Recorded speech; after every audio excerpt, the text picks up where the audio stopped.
हम कर किसके सेंटेंस रहे हैं, हम लोग पेसिव वॉइस के कर रहे हैं।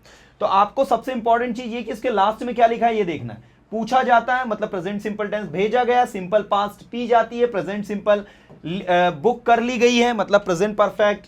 ओके, यहां पर जाना जाता है प्रेजेंट सिंपल टेंस, भेजा गया सिंपल पास्ट, किया गया सिंपल पास्ट, की जा रही है प्रेजेंट कॉन्टिन्यूअस टेंस, हटाई गई सिंपल पास्ट, चलाई जाती, ठीक है, इस इलाके में कार नहीं चलाई जाती है, मतलब ये प्रेजेंट सिंपल टेंस है सबसे पहला टेंस, ठीक है। इसके बाद पूछा गया सिंपल पास्ट टेंस, बांटी जा रही है प्रेजेंट कॉन्टिन्यूअस टेंस, बनाई जा चुकी है ना, तो बनाई जा चुकी मतलब कोई काम किया जा चुका है, ठीक है, तो ये हो गया present perfect tense. Passive voice part 1। Passive voice के सबसे पहले आपको ये हिंदी के सेंटेंसेस कुछ दिए हैं। तो सबसे पहला क्वेश्चन है, मुझे किताब दी जाएगी, बताइए इसका आंसर क्या होगा। Do it fast, come on. मुझे किताब दी जाएगी, तो मुझे आई इसमें ऑब्जेक्ट है, will be given a book, ठीक है, आई will be given a book, I will be given a book, this is the first one.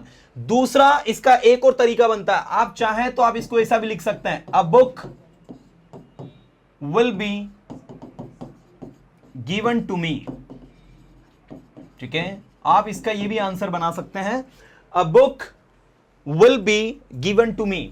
पहली सिचुएशन, ध्यान दीजिएगा इसको मैं क्या समझाना चाहता हूं, वहां जाइएगा, अभी आप इस पर मत जाए, पहले इसको समझ लें, ठीक है ना, उसके बाद हम लोग इस पर दूसरे वाले पर आएंगे। तो मुझे किताब दी जाएगी, इसका पहला पेसिव वॉइस बना I will be given a book, और दूसरा बना a book will be given to me. लेकिन इसमें एक अंतर होगा, अगर आप मुझे से स्टार्ट कर रहे हो ना तो आई से स्टार्ट करें, और एक किताब मुझे दी जाएगी तो बुक को आप ज्यादा हाईलाइट कर रहे हो तो फिर बुक से आप स्टार्ट करें। ये भी थोड़ा हिंदी में आप समझ लें कि अगर शुरुआत में आप ये बोल रहे हो कि एक किताब मुझे दी जाएगी तो a book will be given to me, और मुझे एक किताब दी जाएगी तो I will be given a book, that is, ठीक है ना। अब वो किसके द्वारा दी जाएगी ये तो लिखा ही नहीं है, अगर ये लिखा होता तो बाय लगाते हैं हम, अगर नहीं लिखा है means we don't need to do this.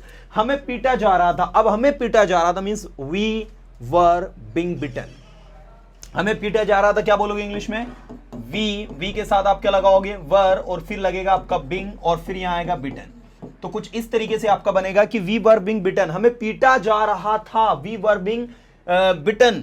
The next we है, तुम्हें डांटा जाता है, तुम्हें डांटा जाता है मींस जाता है, कोई भी काम किया जाता है प्रेजेंट सिंपल का, you are scolded, you are scolded, you are chided, you are scolded, जो भी आपको लिखना है। इस पुरस्कार के लिए केवल एक आदमी, इसको देख लेते हैं क्या लिखा है, चुना जाता है, इस पुरस्कार के लिए एक आदमी को ही चुना जाता है, या इस पुरस्कार के लिए एक आदमी को चुना जाता है। अब थोड़ा सा आप लोग ध्यान देंगे, इसको हम थोड़ा सा ऊपर कर देते हैं, अब ठीक है। बताइए, इस पुरस्कार के लिए एक आदमी को चुना जाता है, तो सबसे पहली चीज इस पुरस्कार के लिए, ये तो ऑब्जेक्ट आपका हो नहीं सकता क्योंकि इसके साथ के क्या लग गई है, प्रीपोजिशन, मतलब केवल एक आदमी, ये आपका ऑब्जेक्ट होगा। तो यहां पर आप लिखोगे only a man, only a single person, only a man, only a person, ठीक है। तो मैन की बजाय पर्सन ले आप, क्योंकि पर्सन में मैन और वुमन दोनों आ जाती है, that's why. So only a person चुना जाता है, इज सिलेक्टेड। अब सिलेक्ट करना, चुनना, या फिर आप सिलेक्टेड नहीं लेते हो तो चूजन ले सकते हो, ठीक है, चूज से बना है चूजन, है ना। Only a person is selected, is chosen for this reward, ठीक है। इस रिवॉर्ड के लिए, इस पुरस्कार के लिए सिर्फ एक ही व्यक्ति को चुना जाता है। प्राइज, ठीक है, प्राइज भी लिख सकते हो, प्राइज का मतलब भी पुरस्कार होता है, ठीक है ना, तो प्राइज भी लिख सकते हो, रिवॉर्ड भी लिख सकते हो। मुझे तुम्हारे बारे में बताया गया है, मुझे तुम्हारे बारे में बताया गया है, तो किसे बताया गया, मुझे, किसके बारे में, तुम्हारे बारे में, तो तुम्हारे बारे में ये प्रीपोजिशन वाला है, ये बाद में जाएगा, तो पहले आएगा आई, बताया गया है मतलब कौन सा टेंस है, प्रेजेंट परफेक्ट टेंस, तो I have been, come on, I have been, बताया गया है ना, I have been told about you, this is the right one, I have been told about you, मतलब आपको यह समझना है कि भाई मुझे तुम्हारे बारे में बताया गया है, तो इंग्लिश में बनेगा I have been told about you. बिल्कुल इसकी अच्छी प्रैक्टिस करना, बहुत सारे क्वेश्चंस हैं, बहुत सारे क्वेश्चंस हैं, आपको सबको इसकी प्रैक्टिस बहुत अच्छे से करनी है। भारत को शांति प्रिय देश के रूप में जाना जाता है, अब भारत को जाना जाता है भाई, ठीक है, लोग जानते हैं वो तो एक अलग बात होगी, लेकिन भारत को जाना जाता है, तो India is known India is known. आपको याद है कल मैंने एक वर्ब बताई थी कि भाई नो के साथ में आपको क्या लगाना है, टू लगाना है। अब यहां पर वो सिचुएशन ही नहीं है कि भाई कौन लोग जान रहे हैं, मतलब आपका सब्जेक्ट दिया नहीं है तो टू आपको लगाना नहीं है। अब आपको दिया है भारत को शांतिप्रिय देश के रूप में, अब रूप में आ रहा है, रूप में को बोलेंगे as. India is known as peaceful nation. Nation बोल सकते हो, कंट्री बोल सकते हो, जो भी आप बोलना चाहते हो। देश मतलब नेशन भी होता है, कंट्री भी होता है, ठीक है। So India is known as a peaceful nation. India is known as a peaceful nation, ठीक है। भारत को एक शांतिप्रिय राज्य के रूप में, राष्ट्र के रूप में जाना जाता है। क्या उसे भेजा गया? अब क्या उसे भेजा गया, भेजने वाला कौन था ये तो पता ही नहीं है, लेकिन उसे भेजा गया, सिंपल पास्ट टेंस, तो पहले अफर्मेटिव बना लो, उसे भेजा गया, पहले इतने को बना लो, उसे भेजा गया। उसे भेजा गया को जब आप बनाओगे तो इसका बनेगा ही वॉज सेंट। अब आपने कहा क्या उसे भेजा गया, तो ये वॉज उठकर कहां आएगा, आगे आएगा, तो सेंटेंस बनेगा वॉज ही, ये एच छोटे से हो जाएगा, was he sent. Was he sent का मतलब होगा डियर स्टूडेंट्स क्या उसे भेजा गया। This is the way to make any sentence from Hindi to English. The next, तुम्हारे लिए स्पेशल खाना बनाया जा रहा है। अब यहां पर देखो आप, तुम्हारे लिए स्पेशल खाना बना जा रहा है, मतलब जो खाना बन रहा है ना वो कैसा है, स्पेशल है। तो आप पहले तो देख लो, बहुत सारे क्वेश्चंस हैं पर, है ना, ये सारे आपको करना है। तो ये रहे टोटल 90 क्वेश्चंस। चलो अगला क्वेश्चन हमारा क्या है, तुम्हारे लिए स्पेशल खाना बनाया जा रहा है। अब इस बात को जब हम इंग्लिश में कहेंगे भाई, तो क्या सेंटेंस है आपका, तुम्हारे लिए स्पेशल खाना बनाया जा रहा है, तो बनाया क्या जा रहा है, स्पेशल खाना। तो ये स्पेशल खाना आपका क्या हो गया, ऑब्जेक्ट हो गया। तो स्पेशल फूड, एक विशेष भोजन या एक विशेष खाना, is being cooked for you, ठीक है। अब आप कहोगे सर क्या तुम्हारे लिए यू को आगे नहीं ले सकते, बिल्कुल नहीं ले सकते, इसके साथ क्या लगा, के लिए लगा है। ये आप लोग थोड़ा सा देख लें कि आप इस बात का विशेष ध्यान दें कि जिसमें भी प्रीपोजिशन लग रही है उसको नहीं ले, आप प्रीपोजिशन वाले को आपको आगे नहीं लेना है, इस बात का विशेष आपको ध्यान देना है, राइट। उनके साथ वहां बुरा बर्ताव किया गया।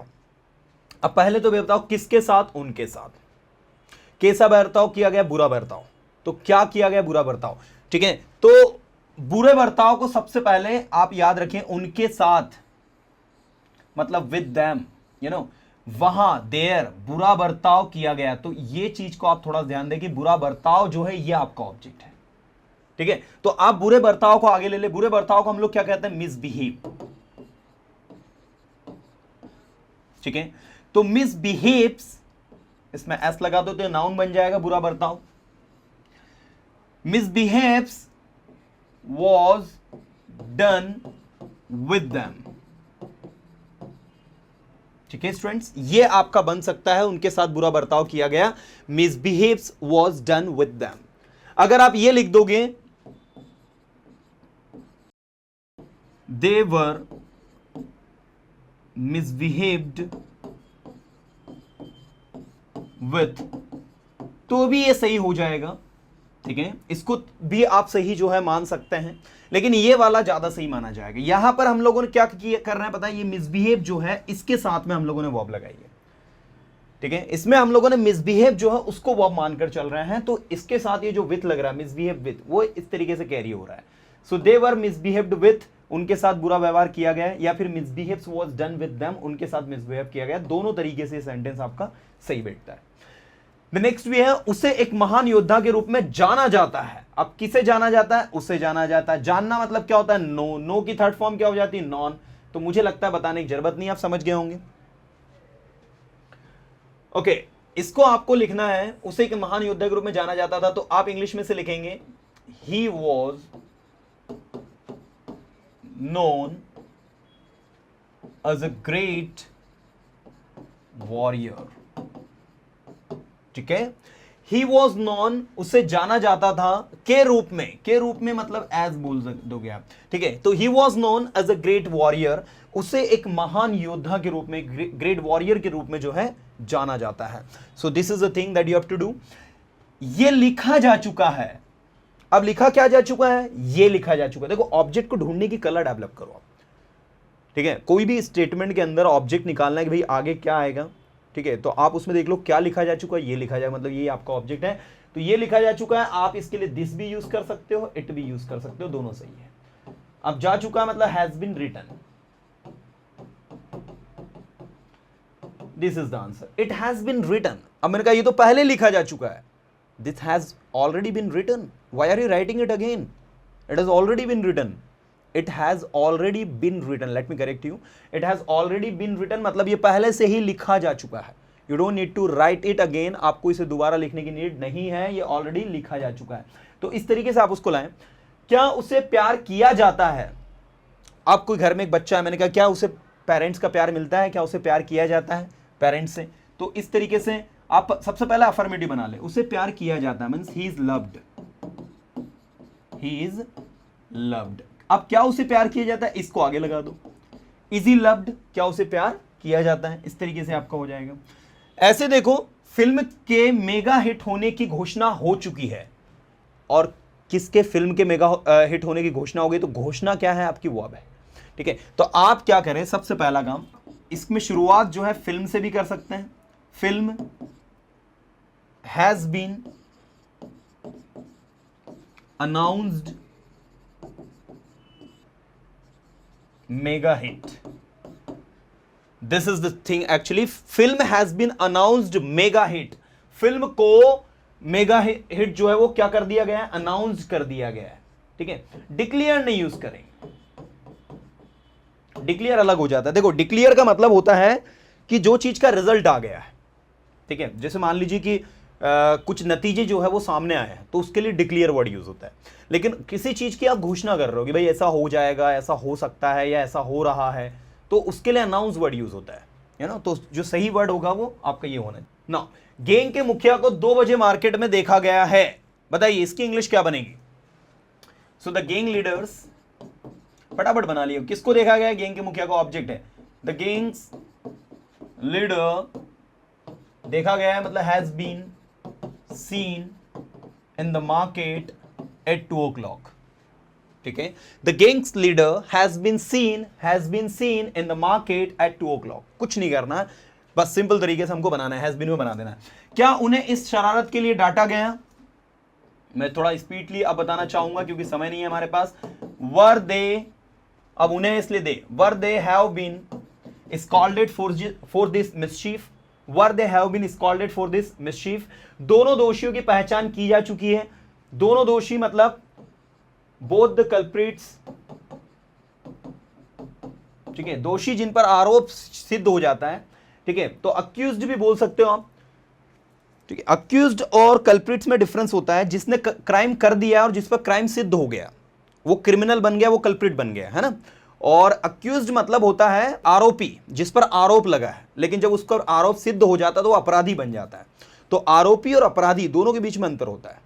आरोपी जो होता है उसको आप अक्यूज्ड कहेंगे बिगिनिंग में, है ना, और उसके बाद जो उस पर आरोप सिद्ध हो जाएगा तो फिर वो बन जाएगा कल्प्रिट, फिर वो बन जाएगा आपका क्रिमिनल, है ना। तो इस तरीके से, तो यहां पर हम लोग दोषी लिख रहे हैं। So both the accused have been recognised, both the accused have been recognised. चाय हर सुबह पी जाती है, tea is taken every morning, tea is taken every morning. अब पी जाती है, that's why you would say tea is taken every morning. उसे किसके साथ भेजा गया? With whom was he sent? Let me tell you again, with whom was he sent? उसे किसके साथ भेजा गया? उसे मर्डर के बारे में क्यों नहीं पूछा जाता, ठीक है, उससे मर्डर के बारे में क्यों नहीं पूछा जाता? Why was he not asked about murder? Why, I repeat, why, अब why से क्यों स्टार्ट हो रहा है? बिकॉज ही इंटरोगेटिव, ये आपका WH है, दैट्स वाई। तो why was he not या why wasn't he, देखो पूछा जाता जाता है मतलब प्रेजेंट वाली सिचुएशन हो रही है, तो यहां पर isn't होना चाहिए, ठीक है ना। is not लगेगा वो ज्यादा सही होगा, ठीक है, is not is the right, सही है। Okay, the next we have टिकटें बुक कर ली गई हैं, मतलब टिकट्स हैव बीन बुक्ड। ये बुक आपकी एक वर्ब है, इसका V3 बनेगा booked. Tickets have been booked. बाकी तो आपको हमने पेसिव में बता ही दिए कि भाई प्रेजेंट सिंपल टेंस है तो इज एम आर V3 लगाओ, सिंपल पास्ट है तो वॉज वेयर V3 लगाओ, सिंपल फ्यूचर है तो विल बी V3 लगाओ, प्रेजेंट कॉन्टिन्यूअस टेंस है तो इज एम आर बिंग और फिर V3 अप्लाई करो, पास्ट कॉन्टिन्यूअस टेंस है तो वॉज वेयर लगाओ और फिर बिंग लगाओ और फिर V3 अप्लाई करो, ठीक है ना। तो ये सारी चीज, प्रेजेंट परफेक्ट है तो हैज योर बीन लिखो, पास्ट परफेक्ट टेंस है तो हैड बीन लिखो, फ्यूचर परफेक्ट टेंस है तो विल हैव बीन लिखो, मोडास में कैन का कैन बी, कुड का कुड बी, शुड का should be, will be able to का will be able to be, may का मे बी, है ना, माइट का माइट बी, तो सब में बी लगाकर हम लोग पेसिव बना देते हैं। तो इस तरीके का कुल मिला के सारी की सारी चीज आप बस प्रैक्टिस पर बैठ जाए।